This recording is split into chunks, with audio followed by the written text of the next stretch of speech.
Alrighty.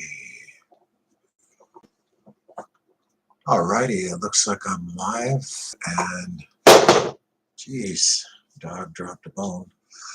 I'm gonna carry on with Sammy the Bull Gravano's story of life in the mafia by Peter Moss. Alright, thank you. I'm gonna carry on with that today because I feel like reading and got all these great books that I want to read, so I want to get on with it. I already read an hour earlier with Eric Codd. That was nice. But I'm going to carry on with Peter Moss's Underboss, #1 bestseller, New York Times. All right, here's the preface again. In what law enforcement officials described as the American Mafia's highest-ranking desertion, John Gotti's right-hand man in the Gambino organized crime family has defected and is expected to be a government witness against Mr. Gotti on charges that he is the nation's top mafia leader. Law enforcement officials said yesterday. The Gotti confidant, Salvatore Gravano, who was indicted last year as a co-defendant with Mr. Gotti on murder and racketeering charges, has entered the Federal Witness Protection Program and was secretly transferred last week from a federal jail in Manhattan, where he had been held without bail with Mr. Gotti, officials said. The authorities asserted that because of the two men's close ties, Mr. Gravano's testimony could provide a crushing blow to Mr. Gotti, who has been acquitted on lesser charges at 3 trials in the last 5 years and has become the #1 target of the federal investigators. New York Times, November 12th, 1991. You can watch this in my post it in the later. So chapter 1. They're bad people, but they're our bad people. Yeah, you could say I came from a pretty tough neighborhood, Salvador Sammy the Bull Gravano said. The neighborhood was Bensonhurst, roughly 2 miles square in southwestern Brooklyn, bordering Gravesend Bay and the Atlantic Ocean. Unlike the first Italian communities in New York, such as Manhattan's Little Italy, which was being swallowed up by an aggressively expanding Chinatown, or East Harlem, clinging to a narrow strip along the East River against the inroads of a booming Hispanic population. Bensonhurst remained vibrantly and definitively Italian American. Even today, it is where recent arrivals from southern Italy and Sicily settle in Roman Catholic churches. Some masses are sung in Italian. As with other ethnic migrations in the city, the subway paved the way in the early 1900s. The first rapid transit lines linking Brooklyn to Manhattan went into service. One of the one of them going directly from the dark and crowded tenements of Little Italy to the open spaces of Bensonhurst. It has a small town feel. Many of the cross streets lack traffic lights. Cruising taxis, common in most of the cities, are rare. Houses are mostly two-family dwellings of aluminum siding, stucco, or brick,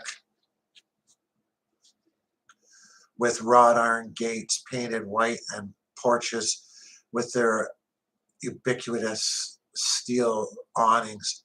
Tiny front lawns feature potted flowers and statues of the Virgin Mary, and in backyards, more often than not, are vegetable gardens.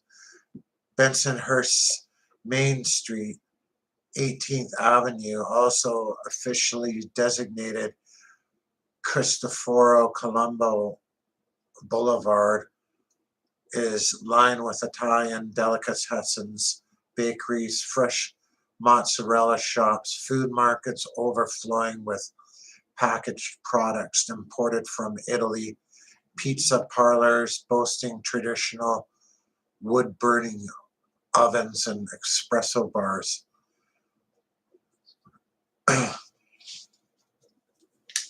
In Bensonhurst, everyone knows everyone else on every block.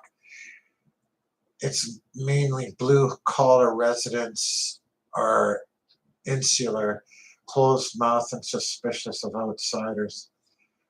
Strangers are remarked on at once. As a result, the rate of common street crimes, rapes, robberies, felony assaults is low compared to other parts of the city, according to the police statistics.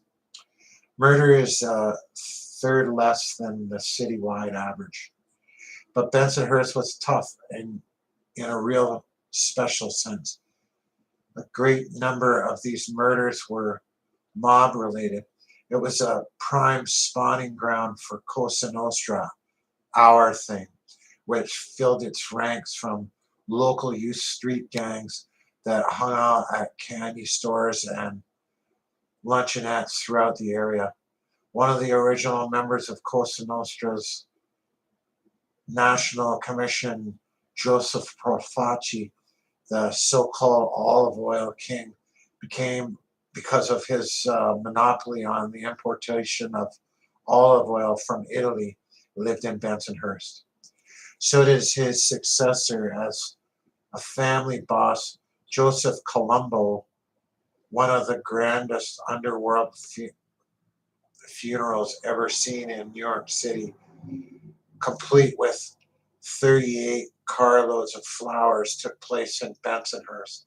Following the Prohibition era slaying of celebrated mobster named Frankie Yale, who had a falling out with Al Capone.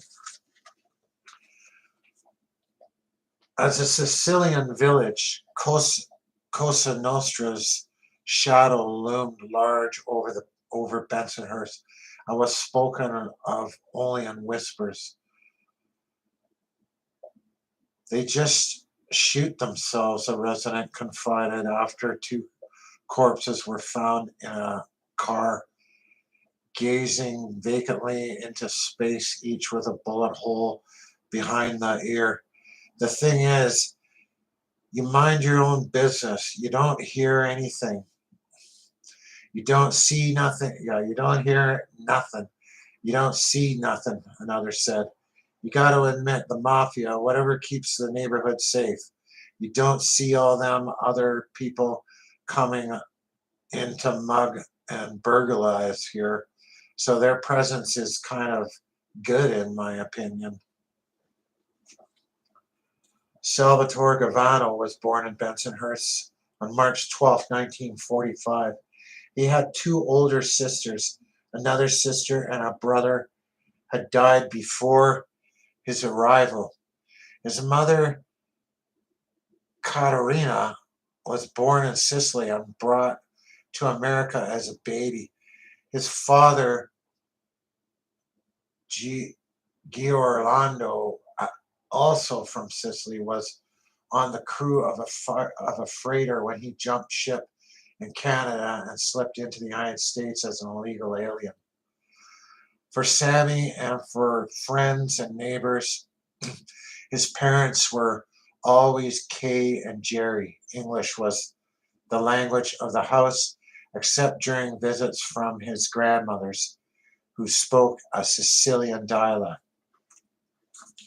Sammy was especially close to his maternal grandmother and picked up enough to be able to converse with her, but forgot it all after she died. He was called Sammy instead of Salvatore or Sal as long as he can remember. Someone had said that he looked just like Uncle Sammy, a brother of his mother's, and the name stuck. The uncle was Big Sammy and he was Little Sammy. He grew up on 78th Street in the heart of Bensonhurst near 18th Avenue. His father owned the house, the middle one of three identical brick row houses, each with a garage. Steps led up to the front porch. The basement apartment was rented out, as well as an apartment on the second floor. The Gravanos lived in the middle apartment in a small plot behind the house. Sammy's father cultivated tomatoes and beans and tended to his prized fig tree. Kay was an exceptionally skilled seamstress who worked for a Jewish dress manufacturer in Manhattan's garment center. Jerry was a house painter until he was felled by lead poisoning and could no longer continue his trade. The dress manufacturer then financed the Garvanos in a satellite factory of their own in Bensonhurst. Kay supervised the filling of the orders he sent her and rode the subway to the garment center to sew the sample dresses for a forthcoming line, while Sammy's father took care of the business end. Things went so well that Jerry was able to afford the purchase of a summer cottage for $8,000 near Lake Ronkonkoma in the middle of Long Island. On Sunday mornings, Sammy usually accompanied his father to Mass at the Church of Our Lady of Guadalupe. Down the block, they would pass a corner saloon. There would always be a cluster of men in front of it, still others at the bar side. They were all smartly dressed in suits or in sharply creased slacks and Italian knit shirts. Sammy could see the glitter from the diamond rings many of them wore. There often was a crap game in progress. Oh, I don't want to reel out of there. A crap game in progress. Uh, where the heck was I now? Yeah, there often was a crap game in progress right on the sidewalk with wads of bills being passed back and forth. Sometimes a police car parked there and two or three of the men would saunter over and banter with the cops. Sammy could hear the laughter. He noticed that while his father always stayed on the opposite side of the street, some of the men would wave to him and call out, "How you doing, Jerry?" And his father would nod back in acknowledgement. Finally, when Sammy was about 8, he asked, "Who are those men, Dad? You know them?" "Yes, I know some of them. They are not hard-working, nice people. They're bad people, but they're our bad people." This only excited Sammy's curiosity, and he kept pressing his father for more details. What I got from him little by little, Sammy says, was that these men were people I should stay away from and not ever talk to, but they had ties to the community. He told me that there was a lot of prejudice against the Italian people when they first came over here, especially from the Irish cops and politicians. And Italians went to these men to resolve their problems when the police, whatever, wouldn't do nothing. So the community would back them up if there was a beating or a shooting that the cops were trying to find out about. I guess my father was trying to school me that they were bad guys, but we should never go against them, never call the police about anything we saw them doing. We don't know anything. We don't ask questions. We don't. we walk on the other side of the street.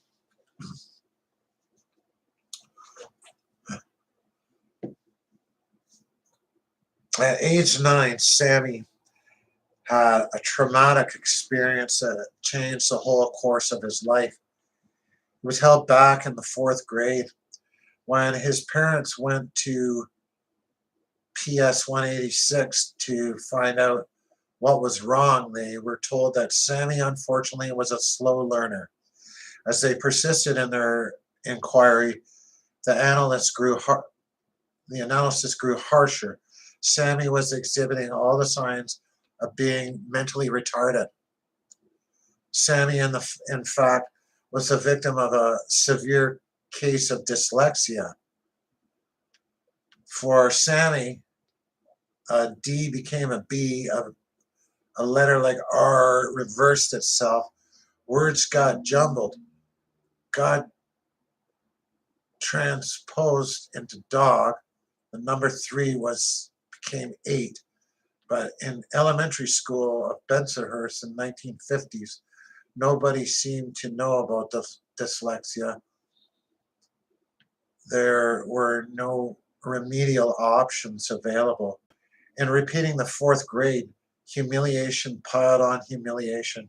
He was relegated to the back of the class. A student seated up front would be asked to spell invitation. Another would be asked to spell independence. Then the teacher would call out to Sammy and ask how to spell cat. Knowing titters would ripple through the class, you just felt like you were a moron. He says, when I felt like that, I started to reject school as something that wasn't for me, and authority too. Being rejected by teachers like you were a retard, the hell with that. So I fought back and I rejected them. At first, to cope, he tried being the class clown. When that didn't work, he took another tack.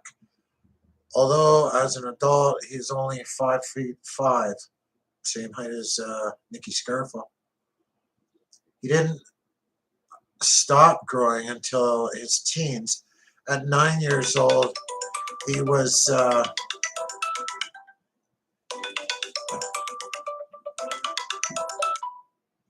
yeah, I'm on live. I'm reading right now, so yeah. If you want to just hang on a minute. Okay, I'm hanging on. Yeah. Okay. So the hell with that. So I fought back, and yeah. At first, to cope, he tried to be the class clown. When that didn't work, he took another tack. Although as an adult, he is only 5'5", he didn't stop growing until his teens. At 9 years old, he was about the same size as the other boys and physically strong. If someone ridiculed him, he'd beat him up after school. That instantly ended the slights. That's when I found out that violence paid, he says. They stopped laughing. Anyways, I'm going to just get back to this reading and finish it up. I'm about 18 minutes and 40 seconds. Are you on live? Yeah, I'm live. Are you live? Yeah, I'm live right now. So, okay, so I'm going to just carry on with this. I'll talk later. Yeah, I'll talk to you later. I'm out. Call me later. Yeah. Okay, bye. Okay, that was my wife calling me. So the only people who didn't care about his reading and spelling abilities were the men at the corner saloon. They were the ones who named him Sammy the Bull. It was my 10th birthday, I think, said Sammy, and my father and mother gave me a brand new bike. We didn't have a lot of money to throw around, so when they gave you something, you had to take care of it. I was real happy, but then the bike was robbed. It was my fault. I left it unwatched, unprotected. Maybe a week later, a couple of my friends, little kids like me, told me that they saw the bike near a fruit stand on the corner across from the bar where those wise guys hang out. I ran down there, and sure enough, two kids bigger and older than me. Oh, hi.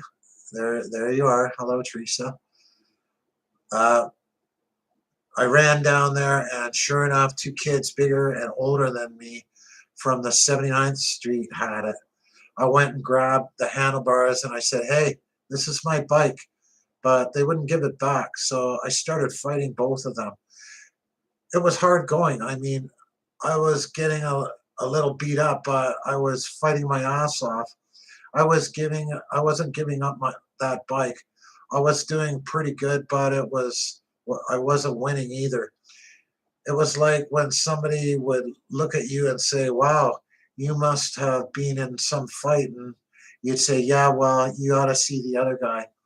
Now some of the wise guys outside the bar were watching all of this, and a couple of them came over and broke us up. I was so mad I was crying, and one of the guys rubs my head and says, "Sammy, what are you crying for? You're destroying these kids." And the other guy says, "What's this all about anyway?"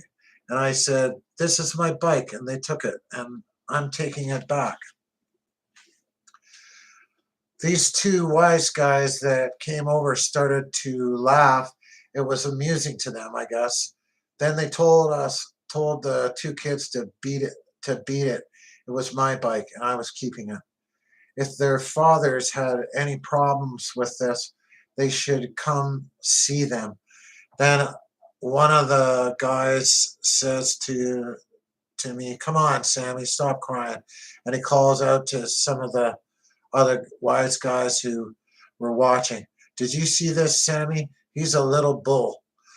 Word got around, and pretty soon all the kids were calling me Sammy the Bull, and that was that. Even later on, when I started getting into trouble, the cops would come by looking for me, and they would say they were looking for the bull, Sammy the Bull. So you see, it wasn't how good I was sexually that I got my name. Sammy and his sisters often helped out at the dress factory Kay and Jerry Gravano had on 15th Avenue in Bensonhurst. The regular workforce averaged 15 cutters, sewers, pressers, and finishers. Payday in cash was on Friday, and the employees were all non-union. Sammy was 13 and in the office helping his father prepare the weekly envelopes when the two men walked in. I mean, these guys were huge, he says. I think they were Irish, I'm not sure. They had reddish complexions. They came in and tell my father they're from the union. What union? I don't know. All I know is these goons are really big and rough with their language, and my father is pretty small, and they're telling him that all his workers are non-union, and if he wants to keep operating, he's going to have to start making payoffs. One of them says, uh, you don't, the end result is you're going to get hurt. You won't be walking so good. I don't, I don't say anything. I don't do anything, but I'm on fire. Listening to them talk to my father this way has sparked a rage in me. There is no fucking way that I'm letting these bums hurt my father. And my father is just sitting there, calm as a cucumber. "Yeah, yeah, okay. You come back, I talk to you," he says with a little Italian accent. He isn't phased at all. I tell you, I'm plenty phased, but he isn't. So one of them says they'll be back on Monday, and this better be settled. After they leave, my father must have seemed sense my emotions, but I don't think he understood the depth of my rage on the or the violence I was capable of. Instead, he tried to calm me down. I said, "Dad, what's the story? Who were they?" And he said, nobody's. Big mouths. Don't worry about it. It's nothing. I'll talk to Zavito about it. Zavito? I think, old man Zavito? What good's he? He's a frail little old man, or half the size of my dad. A strong wind would knock him right off his feet. I don't know Cosa Nostra. I don't know Zavito's power. I'm a kid. I'm with a gang. My thing is to fight with my fists. I figured these goons would cripple my father, and I'm definitely not letting them hurt him. By then, Sammy had hooked up with the Rampers, the dominant youth gang, and his part of Bensonhurst. There were Rampers seniors and Rampers juniors. I was a Ramper midget. I tell some of the Rampers what happened. I was thinking that maybe two or three of my pals would come in and with me and bang it out with those bastards when they come back. I'm thinking in terms of a fist fight. Instead, one of them tells me, Sammy, these guys hit your father, blow the fucking bums away. So without really thinking about it, I got a gun from one of them. I'm totally geared, nervous as a bastard, but I was ready to whack the two of them if they got into my father. I got the gun stuck in my belt. I have a jacket on to cover it when they come in. I can't believe it. They are totally different. Hey, Jerry, one of them says, why didn't you tell us Zevudo is your compadre? We're sorry. We apologize. You ever have any union trouble, call us up. We'll resolve the problem. Don't forget, Jerry. Please tell Zevudo we were here, that we apologize. And they grabbed my father's hand and shook it and kissed him on the cheek. I'm watching this in total amazement. After they walk out, I said, Dad, what was that? What happened? And he said, it's nothing. I told you. They talk too much, those people.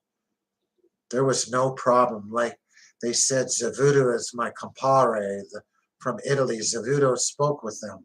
Remember, I told you about our bad guys. Well, Zevudo is one of our bad guys. I said, and if they didn't listen, he'd shoot them, no?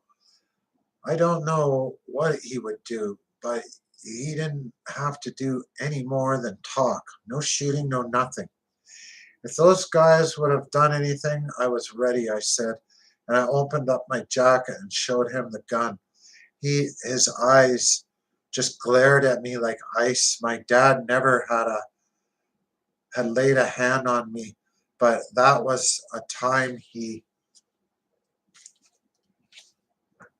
came pretty close. What are you doing?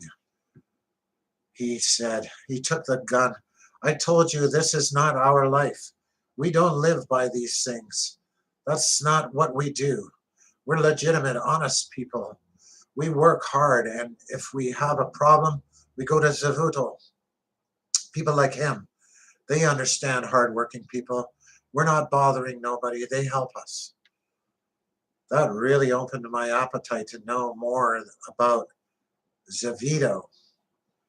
What the hell he was, what made him so feared. Boy, I thought, wasn't it something to be that physically unimposing and still have that kind of power and strength? I really didn't understand it then. Eventually, I found out that he was a made guy in Cosa Nostra who was very respected. I met him a few times. Once when I got on into trouble, he caught me on the corner and gave me a kick in the ass. I couldn't believe what a kick he gave me. Go home, you son of a bitch, he said. Your father's a beautiful man. Go to school, study, make something of yourself. But that was not to be, at least as far as Sammy's formal education was concerned. Still, with no inkling as to the root cause of his learning disability and with no professional help, Sammy began on his own to improvise. If a teacher wrote what looked to him like an 8 on the blackboard, he automatically assumed correctly that it was a 3. He tried to concentrate on his reading, realizing that if he went over a sentence 5 or 6 times, he could finally make some sense of it. But it was but it was slow going. And at Shallow Junior High, he was held back another year. That's when I decided school wasn't for me.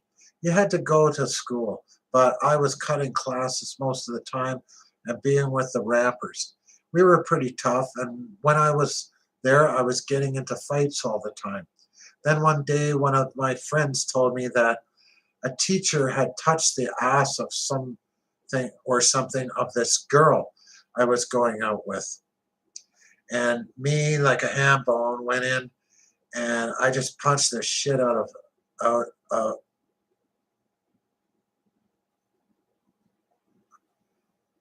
of him. I got suspended for a while for that, but the straw that broke the camel's back was when I was playing hooky and got a little drunk with the other kids. They caught up, they caught us and they brought us back to the school. We went up to the principal's office and he started yelling and blasting me out. And then he finally said to another teacher in the office, it's their upbringing. Their mothers and fathers are irresponsible. In other words, he was blaming everything on my mother and father. About halfway through listening to this, I hit him a shot in the mouth. I guess I broke his jaw.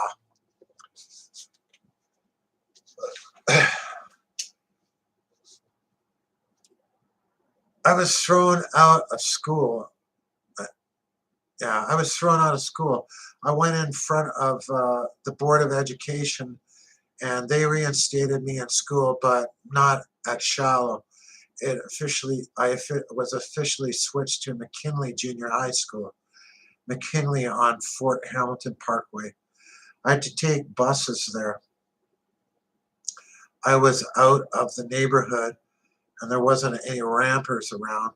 There are different gangs, different guys, like there were Irish gangs, and I got to make my bones all over again in that neighborhood, which I did. I was in a lot of fights, but the one thing I remember from McKinley was a teacher, a math teacher, who also was my home study teacher. I still remember his name, Mr. Manrashia. He looked like a football player, strong looking, about 5'11". He wore glasses. Really wanted to take you out of this problem situation you were in and move you into the mainstream. And it wasn't just me with me. He gave everybody a chance to shine, whether it was in class, in gym, whatever. He figured out what you could do well, and he gave you the chance to do it. I got to like him, trust him, and for a while everything seemed to improve. My attendance, my marks. When you had a problem, he wouldn't just look at you like you were an idiot. He'd say, "Okay, everyone has a problem with that." I never heard of the phrase dyslexia then, and I didn't think he did either. But he would sit with you and work out different ways of how to solve problems, which maybe wasn't the system's way, but it made it easier for me. One time he told me, "Sammy, I've gotten to know you. You're far from being stupid. You just don't want to try anymore. Try for me. If something's a problem, if you feel frustrated in class, let me know. I'll give you a pass. You want to go into the yard, you want to play handball or something, you want to walk out of class, don't do it on your own. Don't defy me. Just tell me. I'll let you go." It became easy to live with this guy. After a while, you didn't even want to walk out on him because here's a guy who's put such an effort, an honest effort into you, and you wanted to make him look good. If it wasn't for him, I would never have got out of that school, but I graduated and went to New Utrecht High School. In 2 or 3 months, it was the same thing all over again. I couldn't keep up. For all the teachers, I was a dummy. That was it. So, okay, I'm stupid. The other thing I thought is that when I was in the neighborhood hanging out with the rampers, it was those other kids who went to school and really tried, who were nerds. They were nothing. They were taking the easy track. We were the guys who did it the hard way, helping our families by robbing and getting money, which a lot of them didn't have too much of. I felt that we were doing the right thing. You have to understand that the people I was looking up to by now, almost like they were my big brothers, were people in the mob. These guys knew me and I knew them. Even as a kid, before the bike thing, they knew me because they knew my father. After the bike, I was Sammy to them. Plus, I had two older sisters and they were attractive. It's not like I was trying to impress these guys or anything like that. But when I fought and I got a pat on the head from them, it was a compliment. You did right defending yourself, taking back what was yours. Like with the bike and the wise guys on the corner, you didn't let nobody bully you. They helped teach me all of that. But this thing that the mob does to you when you're young is that they compliment you if you rob, if you kill. The ultimate compliment is when you kill. So I was getting these compliments from them, and because I looked up to them, it felt good at school, except for Mr. Mandrakia. I never got compliments.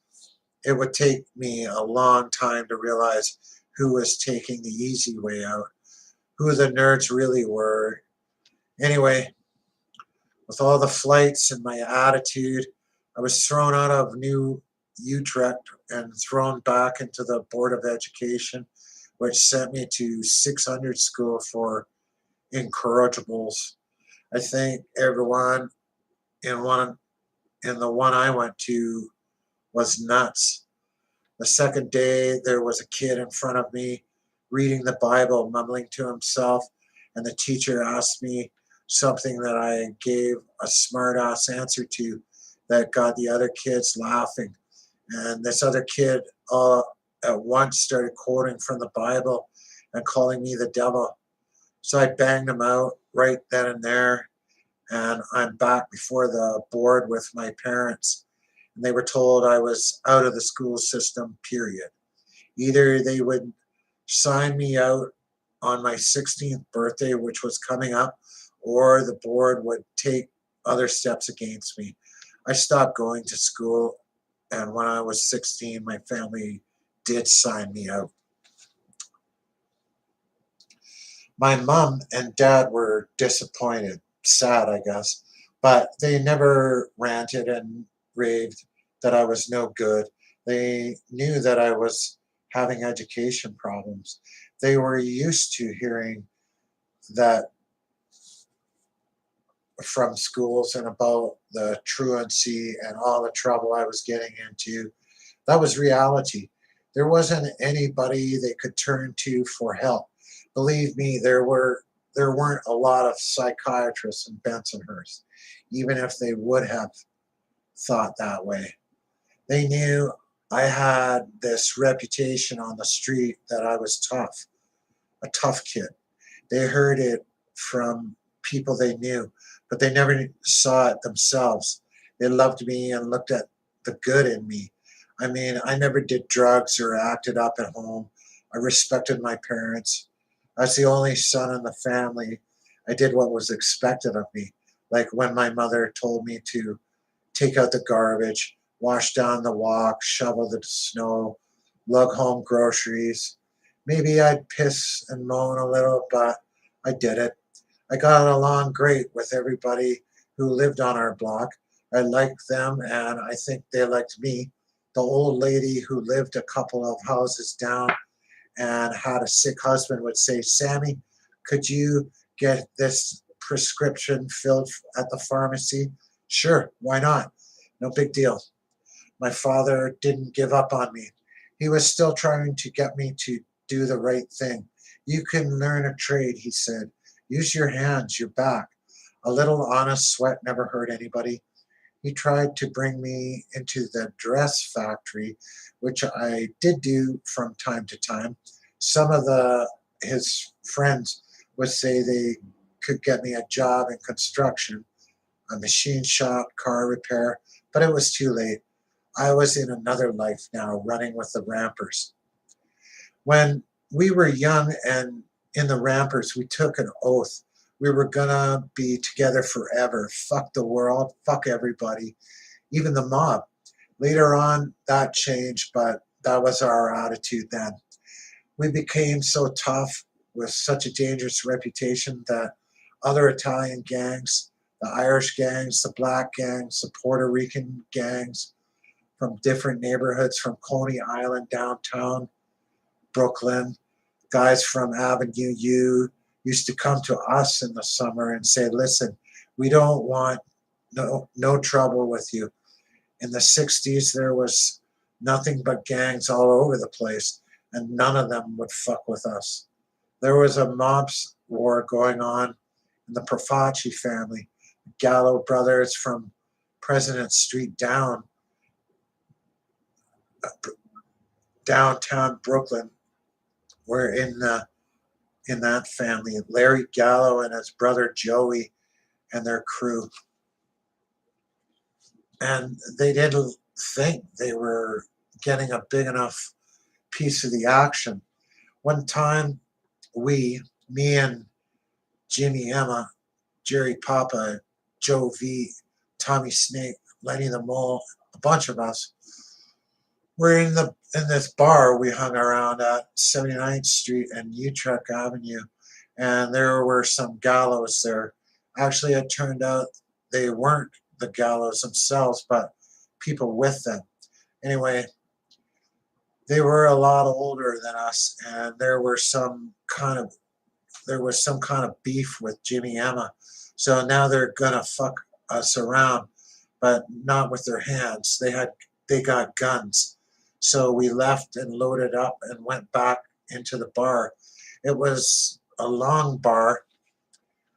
There they were at the one end and we were at the other, and it seemed like one of them went for a gun. We went for guns.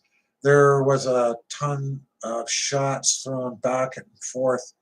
It was like a cowboy movie, totally unbelievable. Glass breaking, women screaming, things falling on the floor. One of the gallows got hit like 11 times. He staggers out of the bar and falls in the street and lived, believe it or not. Another guy in the bar, an innocent bystander, got hit in the foot. He went on his own to a doctor and never said nothing. The gallow guy at the hospital don't say nothing either. But now the gallows let it be known they are coming after us. Everybody in the neighborhood is talking about it, and the neighborhood wise guys on the corner get involved. There are huge sit downs. The Profaci family is involved. The Gambino family gets into it. People from the neighborhood tell the Gambinos we're tough kids, but good kids. So they step in for us. They say, hey, you ain't doing shit to these kids. They're good neighborhood kids. They don't come into your neighborhood and fuck with you. They're in their own neighborhood. You ain't doing nothing. We only hear about all of this. We're ready for anything, but then we're told it's over. It's being straightened out. But we stay healed. You never could be sure. The Rampers had a network in operation for guns, for fences to handle stolen goods, for bail bondsmen, for lawyers long before Sammy joined up. We did mostly burglaries and stealing cars, he said. We did cars for their parts or to be shipped out of the country. We never burglarized homes. That was against what we wanted to do. It was all commercial places. We'd break in at night, robbing clothing stores, hardware stores, stuff like that. We'd hold up jewelry stores, with ski masks on. They all had insurance. My old enemy was the teachers in school. My new enemy was the, the law, cops. I started boxing at local gyms where guys were training to get into the Golden Gloves tournaments. It made me feel like I was a somebody. You didn't have to read to learn how to box. I was quick and I had some pretty good moves. I learned how to feint and jab and use my body the right way in a punch. They wanted me to join the police athletic league so I could work with my way up in the Golden Gloves. They said I had real potential. Forget it. I wasn't fighting for no cops. Cops would always be hassling you. It got me my first arrest. We were in front of a luncheonette and this cop car pulls up. The cop driving was Italian. I can't remember his name exactly. Let's say Bonacci. He was a real pain in the ass. He yells at us to get off the street. Everybody scatters. I go down the block and stand in the doorway of a little bar. So I was off the street. This Bonacci had followed me and he says, I told you to get off the street. I said, you got eyes, I'm off the street. With that, he's out of the car and starts towards me. Think you're smart, you punk bastard, he says. I assume he's ready to hit me with his nightstick. Whatever like they normally do. As soon as he got within range, I set myself and I nailed him with a shot to the jaw. He goes down. I kicked him in the face.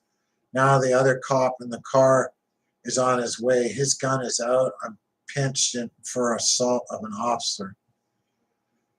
Through some of the rampers, I get this lawyer. He's supposed to know his way around the state courts, and he does. And I get a good lesson about real life and how important it is to be connected. A couple of times my case is postponed. I was out on bail. Then the third time it's it's on. When I meet my lawyer, this lawyer outside court, he says, stay downstairs till I come for you. In court, my name is called. Gravano, not here. Gravano, not here. The judge issues a bench warrant for me, and the cop Bonacci leaves. Next, the lawyer gets me and brings me up into court. First, he talks to the prosecutors. He's been getting delays to get this particular prosecutor. Then he says to the judge, Your Honor, my client just arrived. He was delayed because of a car accident. I know you have a full calendar and there are extenuating circumstances to this case. Your Honor, what I would like to plead my client guilty to a misdemeanor. The judge goes for it. He doesn't have to reschedule the cop and start this over again. He grants the motion, and all I get is $500 fine. Bonacci doesn't know it, but he's been set up. Right after court, me and my friends go back to the luncheonette where this started. It is right by the precinct house. We're eating hamburgers, and sure enough, Bonacci walks in. He sees me, and real cocky, he says, "You didn't show up in court. There's a bench warrant out for you. I'm taking you in." "Not me," I said. "They've got a bench warrant out for your mother, is what. The case is over. I went to court. I copped to a misdemeanor. I got a fine, and I got to go back in a couple days and pay it." My guys are laughing. He's all red in the face. "I don't believe it," he says. I'm checking this out. He's so confused. He sits down on a stool. I say to the guy behind the counter, "Hey, Bo, what's Bonacci eating? Hamburger? Put it on my tab. I'm celebrating today." He says, "You can't pick up my tab." "Yeah, well, that's must be a first for you," I said, and we walked out giggling. Sammy's next encounter with the police, however, was not so amusing. "There were four of us rampers," he said. "We're looking to score in this lumber yard. We break in. There must have been an alarm we didn't know about because all of a sudden the cops arrive. The other kids get away. I'm the only one who gets collared. The, they bring me into the precinct, and it's an old story. Who were my accomplices?" "What accomplices?" I say. In those days, there wasn't no Miranda warning. The cops did what they want. They asked me a couple of more times, and I'm not giving them anything. So they handcuffed me to a pipe and start working on me. I mean, they beat me to a pulp. It was bad. There was blood all over the place. My nose was busted. I couldn't see out of my eyes. I could hardly hear. Finally, they gave up and threw me into a holding cell. When my mom and dad came, she fainted dead away when she saw me. In court, my lawyer got it knocked down from a burglary felony to a misdemeanor. The case wasn't all that strong. I got caught in the lumberyard all right, but I hadn't actually taken anything out, and they didn't have the other kids. I was 18 then, and the war in Vietnam was heating up. What my lawyer told the judge was that if there wasn't any jail time, I would join the army. That way, everyone was a winner. The judge agreed, and all I got was another fine. Afterwards, I told the lawyer I ain't joining the army, and he says, "You don't have to. I just said that to get you off." I ended up in the army anyways. I got drafted. All right, 52 minutes, and on that chapter 2. Pretty easy read, quite enjoyable book. Sammy's upbringing in Bensonhurst and all his fights and cracking people in the head and all this stuff that he does. I'm gonna grab this for a bookmark because no dog-eared books. I don't like to do that, especially on a nice book like this. So I've been reading from Sammy the Bull's Underboss by Peter Moss. Pretty interesting read, quite easy to read in large print and that too. So quite enjoyable. I think what I'm going to do for the next few days, I got pretty busy this weekend, so I probably won't be reading Saturday, but on tomorrow I'll definitely be reading. Friday, probably going to just read for an hour from each book, if I can, per day, till I get them done. Like I was saying about goals before and setting short-term goals and medium, long-term, even further, I guess when we think about our ultimate demise, short-term goals or books are great short-term goals that feel like a great accomplishment when you finish a book, or it does to me anyways. So that was the first part in the series of reading Sammy The Bull Gravano's New York Times bestseller, Underboss, story of life inside the mafia. Thanks for watching. I hope you join me again tomorrow, and we'll carry on. I'm giving this book a 5 by 5 too. I read it loud and clear. All right, folks, I'm out.